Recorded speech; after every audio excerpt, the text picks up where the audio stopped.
अस्सलाम वालेकुम। Six class हम लोगों ने अपना जो हमारा प्रीवियस लेक्चर था उसमें हमने पाई चार्ट के बारे में पढ़ा था कि पाई चार्ट होता क्या है। मैंने आपको बताया था कि एक सर्कुलर फॉर्म में होता है। वो जो सर्कल है हमारे पास वो 360 डिग्री के इक्वल होता है।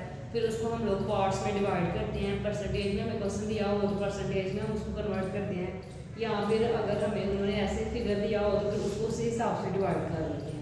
उसका फिर मैंने आपको एक्सरसाइज में से एक क्वेश्चन भी करवाया था, बाकी मैंने कहा था कि आपने खुद करनी है। आज जो हमारा न्यू वाला जो टॉपिक है, यही चैप्टर नंबर 11 जो है डाटा मैनेजमेंट, उसका जो टॉपिक है हमारे पास मीन, मॉड और मीडियन। ये जो टॉपिक है इसको आज हम लोग समझेंगे और इसी से रिलेटेड जो है ना वो एक क्वेश्चन आप लोगों की जो एक्सरसाइज है उसमें से मैं आपको करवाऊंगी ताकि आप लोगों को मजीद क्लियर हो जाए। तो चले हम लोग अपना लेक्चर स्टार्ट करते हैं। सबसे पहले जो हमारा वर्ड है मीन। मीन बेसिकली होता क्या है हमारे पास, तो मीन जो है is the average of a set of numbers. ये हमारे पास एवरेज होती है एक सेट के नंबर्स की, तो उसको हम लोग मीन्स कहते हैं। ठीक है, आगे इसको हम लोग फाइंड किस तरह से करते हैं, तो find it you add all the numbers. इसको फाइंड करने के लिए आप क्या करेंगे, आप तमाम नंबर जो आपको सेट में दिए हैं उसको ऐड करेंगे टुगेदर।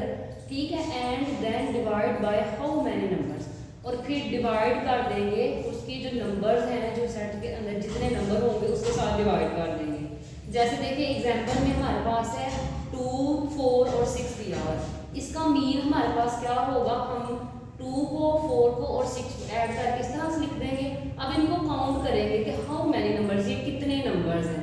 जैसे ये 1, 2 और 3, हमारे पास ये 3 नंबर है तो उसको डिवाइड कर देंगे। ये वर्ड देखिए फर्स्ट में बोला है ऐड ऑल द नंबर्स, तो ये हमने ऐड किए हैं तमाम नंबर्स। तो फिर क्या किया है, divide how many numbers, how many number के साथ उसको डिवाइड कर दिया। तो हमने यहाँ पे ये 3 नंबर थे इसके साथ डिवाइड कर दिया। अब ऊपर सबको ऐड किया तो हमारे पास 12 आ गया, नीचे 3 आ गया। अब हमें पता है कि ये 3 के टेबल से कट हो जाता है। 3 1 are 3, 3 4 are 12, तो हमारे पास इसका 4 आंसर आ जाएगा। तो ये हमारे पास मीन है। आपने डेफिनेशन जो याद करनी बस ये करनी है, is the average of a set of numbers. Mean is the average of a set of numbers. बस यहाँ तक, आगे एग्जाम्पल लिख के ना तो बस उसको एक्सप्लेन कर देंगे। आगे हमारे पास नेक्स्ट डेफिनेशन है मॉड की। मॉड हमारे पास क्या होता है, mod is the number that appear most often on the in the set of numbers. अब मॉड हमारे पास वो नंबर होता है जो किसी भी सेट के अंदर बार बार रिपीट हुआ होता है। मोस्ट ऑफ्टन मीन होता है रिपीट होना। ठीक है, इसका मतलब होता है रिपीट होना। तो जो एक सेट के अंदर बार बार रिपीट हो उसको हम लोग मॉड बोलते हैं। जैसे फॉर एग्जाम्पल हमें ये 3, 3, 5 और 7 का सेट दिया हुआ, इसमें हमारे पास मॉड क्या होगा, 3 होगा। 3 क्यों होगा, क्योंकि ये 2 दफ़ा रिपीट हुआ है। देखिए 5 1 टाइम्स है, 7 भी 1 टाइम्स है, और 3 जो है ये 2 टाइम्स रिपीट हुआ। ये आगे मैंने रीजन भी लिख दिया कि ये मॉड है हमारे पास। तो आगे है मीडियन। मीडियन में क्या होता है, the median is the middle number in a set of numbers. Median जो है ये हमारे पास मिडल नंबर होता है सेट ऑफ नंबर्स के दरमियान में। जो सेंटर वाला नंबर होता है ना वो हमारे पास मीडियन होता है। When they are arranged in order, जब उसको अरेंज किया जाता है ऑर्डर के अंदर। अब वो ऑर्डर जो है वो हमारे पास क्या होगा, असेंडिंग ऑर्डर, यानी कि हमें जो सेट दिया होगा उसको हमने अरेंज करना है ऑर्डर्स के अंदर, smallest to largest, ascending order में उसको अरेंज कर देना है। फॉर एग्जाम्पल में देखिए हमारे पास ये है 1 3 5 7 और 9। अब इसका मीडियन क्या होगा, सबसे पहले हम लोग इसको अरेंज करेंगे असेंडिंग ऑर्डर में। ये ऑलरेडी हमारे पास अरेंज है इसलिए हमें अरेंज नहीं करना पड़ा, तो इसको यहाँ पर अरेंज करके लिख दिया है। अब इसमें ना हमारे पास 2 कंसेप्ट होंगे, ऑड और इवन का। अब देखिए ऑड का, पहले ऑड का कंसेप्ट देखिए। अब देखिए यहाँ से आपने ये वाला नंबर छोड़ दिया, जब आपने मीडियन करना है यहाँ से ये नंबर छोड़ दिया, यहाँ से ये वाला छोड़ दिया, फिर ये 3 छोड़ दिया और 7 छोड़ दिया। इधर से भी एक छोड़ते जाना और इधर से भी एक छोड़ते जाना है। हमारे सेंटर में हमारे पास क्या बच रहा है, 5। ये जो 5 है ना ये हमारे पास मीडियन है। आगे ये तो हो गया हमारा ऑड के लिए कंसेप्ट कि मीडियन हम ऑड, जब हमारे पास नंबर दिए होंगे ना तो हम इस तरह से फाइंड कर सकते हैं। जब हमारे पास इवन दिया होगा तो उसको किस तरह से फाइंड करना है, तो देखें यहाँ पे हमारे पास हमने ये वाला नंबर इधर से छोड़ दिया, इधर से ये वाला छोड़ दिया। अब बीच में अगर हम लोग इसको भी छोड़ देते हैं, इसको भी छोड़ देते हैं, बीच में कुछ बचेगा नहीं ना बचेगा। तो मीडियन के लिए कोई ना कोई नंबर होना जरूरी है। तो हम क्या करेंगे कि इन दोनों नंबर को ना ले लेंगे, जो अंदर बच रहे होंगे 2 नंबर, उनको लेके तो उनको ऐड करेंगे और ये कितने नंबर बन रहे हैं 2, तो इसको 2 के साथ डिवाइड कर देंगे। अब जैसे 3 और 5 को हमने ऐड किया, हमारे पास 8 आ गया और डिवाइड किया 2 के साथ, 2 1 जार 2 4 जार 8, तो मीडियन हमारे पास क्या आ जाएगा 4।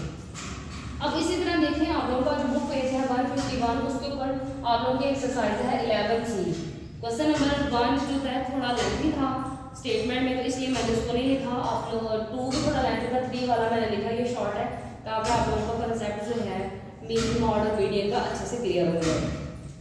अब देखिए यहाँ पे लिखा हुआ है the number of bird present in each of the 10 केजेस इन अ जू और। अब कह रहे हैं कि जो बर्ड्स हैं ना उनके जो नंबर्स हैं ना, मतलब इतने नंबर्स जो बर्ड्स हैं वो प्रेजेंट हैं केज 10 केजेस। केज मतलब के उनके जो घोंसले हैं या मतलब हाँ यही समझ लें। तो जू के अंदर जो है ना वो उनको रखा गया है, उनकी जो तादाद है 2 1 3, मतलब उनके जो घोंसले हैं एक में 2 है 1 है 3 है 4 है 3 2 3 2 2 और 3, ये हमारे पास नंबर दिए हैं। अब ऊपर दिया उन्होंने कहा है calculate the mean mod and median. अब आपने इन तीनों चीज़ों को फाइंड करना है। सबसे पहले हम लोग हेडिंग देंगे मीन की। तो मीन हमारे पास बेसिकली क्या है, मीन में हमने क्या करना है कि जितने भी सेट में नंबर्स दिए हुए हैं इन सबको ऐड कर लेना है, इस तरह प्लस की फॉर्म में लिख लेना है, फिर इनको काउंट कर लेना है कि ये कितने हैं। जैसे देखिए 1 2 3 4 5 6 7 8 9 10, यहाँ पे 10 है, यहाँ पे हमने इसके नीचे 10 लिख दिया।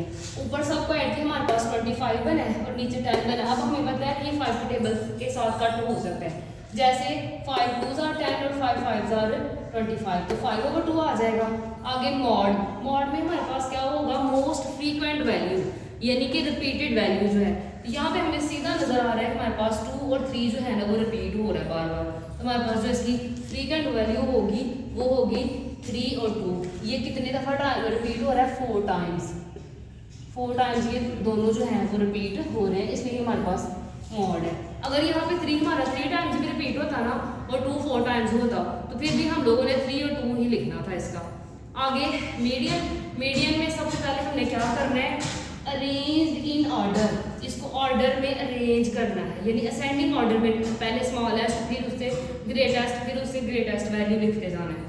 अब देखें यहाँ पे हमारे पास है सबसे पहले हमने ये जो सेट हमें दिया हुआ है हमने देखना है कि हमारा सबसे जो छोटा नंबर है वो कौन सा है। 1 है, उसके बाद 2 है, 2 हमने देखना है कितनी दफ़ा रिपीट हुआ है, 4 दफ़ा रिपीट हुआ है तो हमने यहाँ पे लिख लिया है। उसके बाद 3 को देखा है, उससे बड़ा 3 था 2 से, तो 3 जो है ये भी हमारे पास 4 टाइम रिपीट हुआ है।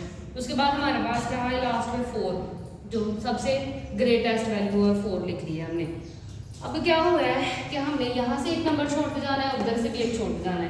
इधर से ये वाला नंबर छोड़ दिया, इधर से ये वाला छोड़ दिया, इधर से ये छोड़ा उधर से वो, इधर से ये 2 और इधर से 3, इधर से ये 2 और इधर से 3। अब हमारे पास बीच में 2 वैल्यू बन रही हैं। हमने क्या किया इन दोनों वैल्यू को उठा लिया, यहाँ से 2 + 3 कर लिया और नीचे 2 वैल्यू इसलिए हमने 2 के साथ डिवाइड कर लिया। अब जब 2 के साथ डिवाइड किया है तो हमारे पास जो है ना वो 5/2 आ जाएगा, क्योंकि हमारे पास इसका आंसर था। आई होप सो कि आज के कंसेप्ट की आपको अच्छे से समझ आई होगी, आपको अच्छे से समझ आई होगी कि मीन मॉड और मीडियन क्या होता है हमारे पास। तो ये था हमारा आज का कंसेप्ट। अब बाकी सारे जो सवाल हैं सेम इसी तरह आपने एक्सरसाइज में से इन क्वेश्चंस की जो है ना वो प्रैक्टिस कर लेनी है। ओके जी, अल्लाह हाफिज़।